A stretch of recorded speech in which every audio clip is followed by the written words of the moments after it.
महात्मा झालेला नाही, कुणी एखादी परंपरा त्या ठिकाणी चालवत नाही, असं मराठवाड्यातलं एकही गाव नाही. बघा ना, विचार करा ना. आम्ही तर बाउंड्रीवर राहतो.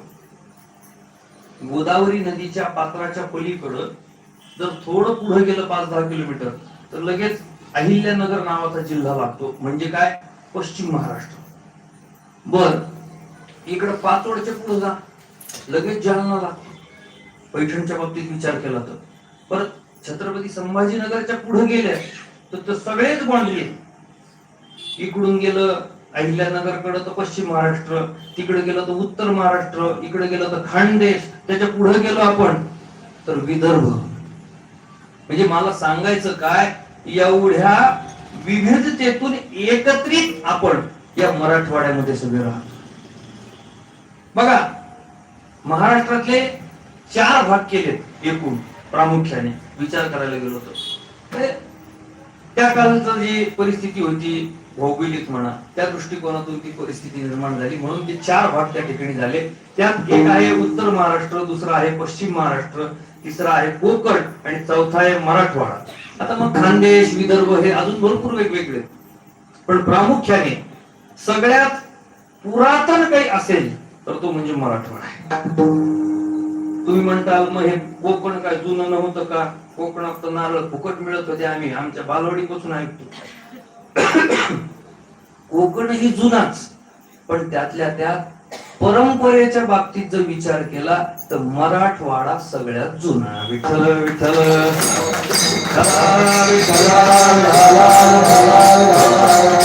असे अनेक मठ मंदिर संस्थान आहेत मराठवाड्यामध्ये.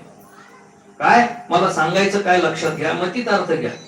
मला सांगायचं एवढंच आहे की मराठवाड्यामध्ये असे असंख्य संस्थान, मठ मंदिर आहेत की ज्यांची परंपरा आजही फुलाची पाकळी म्हणून पण चालू आहे.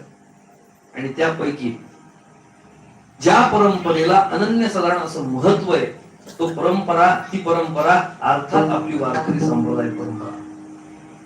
त्यामध्ये सकल संतांचा त्या ठिकाणी लवलेश. सगळ्या संतांना इथं समाधान प्राप्त होतं, म्हणून सगळे संत आपले वारकरी संप्रदायाचे. त्यात अन्यत्र संप्रदायाला मला नाव ठेवायचं आहे अशातलं माझा भाग नाही, बरं लक्षात ठेवा. कुठलाही संप्रदाय असो, हा जर एखादा व्यक्ती सांप्रदायिक असेल तर त्याला तो वंदनीयच पाहिजे. जर तुम्ही कोणत्या तरी संप्रदायाचं प्रतिनिधित्व करत असाल, माझा मुद्दा लक्षात घ्या, तुम्ही जर एखाद्या संप्रदायाचं प्रतिनिधित्व करत असाल तर दुसऱ्या संप्रदायाला नाव ठेवू असं करू नका. तो अधिकार आपल्याला नाही आणि कोणालाच नाही. कुठलाही संप्रदाय असू द्या. आता नांदेड भागात गेलो, आपलाच मराठवाडा आहे ना, दुसऱ्याचा थोडी, तिथं लगेच कर्नाटक बाउंड्री लागती आहे की नाही, कर्नाटकाची हद्द लागती. इकडे पुढे गेलं की तेलंगणा लागतं, आंध्र प्रदेश लागतं, पुढे अन्यत्र राज्य लागतात. पण तिथं सुद्धा आजही गुरु गोविंद सिंग साहेबांची जी त्या ठिकाणी गुरुद्वारा आहे, त्या गुरुद्वाराला तेही संतच आहेत. त्यांची परंपरा जरी वेगळी असली, त्यांचा संप्रदाय जरी वेगळा असला तरी तो आपल्यासाठी काय आजही वंदनीय आहे. पुढे त्याला अनेक संप्रदाय आहेत मराठवाड्यामध्ये, एक नाही भरपूर संप्रदाय आहेत. महानुभाव संप्रदाय कमी आहे.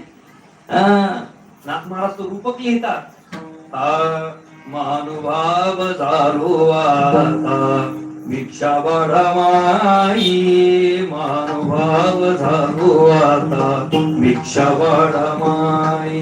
नाथ महाराजच म्हणतात ना. मग तो संप्रदाय कमी आहे का? अहो 450 वर्षापूर्वी नाथांनी हे रूपक लिहिलंय, अर्थात त्या संप्रदायाला काही अगोदरचा काळ आहे.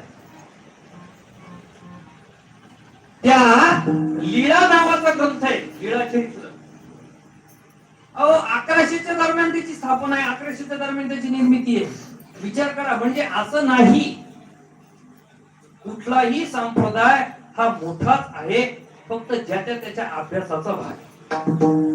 म्हणून मी सांगतो, अन्यत्र संप्रदायाला आपल्याला नाव ठेवण्याचा अधिकार नाही. सगळे संप्रदाय आपल्या दृष्टिकोनातून महत्वाचे. मला सांगा, महानुभव पंथी असला का वारकरी संप्रदाय पंथी असला, भजतो तो पांडुरंगाला, विठ्ठलाला, भगवान श्रीकृष्णालाच ना. मग श्रीकृष्ण, पांडुरंग, प्रभू रामचंद्र वेगळे आहेत का? जो वेगळा ज्याला वेगळं वाटत असेल कदाचित तो मग खऱ्या अर्थाने संप्रदायाचा नाही. मग विठ्ठल विठ्ठल